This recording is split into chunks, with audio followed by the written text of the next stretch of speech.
Introduction to polls in Microsoft Teams.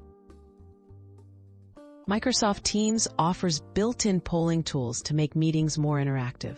Polls help gather feedback, vote on decisions, or check understanding in real time. Setting up and launching polls in Teams is simple and boosts engagement for all participants. This tutorial will walk you through creating, scheduling, and running polls during your Teams meetings. Accessing polls in a Teams meeting. To use polls in a Teams meeting, open the meeting invite in your Teams calendar.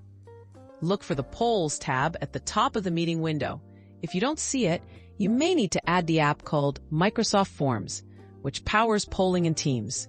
This step is essential for creating and managing your meeting polls. Creating and scheduling a poll. Under the Polls tab, select Create New Poll.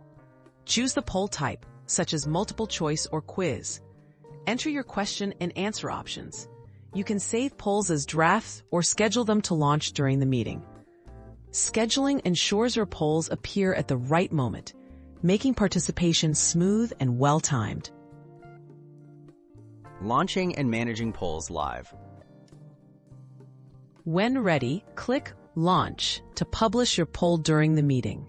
Participants will see it pop up on their screens and can vote immediately. As responses come in, you can view live results and even share them with the group. You can close polls at any time to stop accepting responses and discuss the outcomes. Reviewing poll results and next steps. After your meeting, you can revisit the Polls tab to review detailed results and export responses if needed. Poll data is saved for future reference, making it easy to follow up or inform decisions. Using polls in Teams meetings encourages participation, gathers insights quickly, and keeps your team engaged.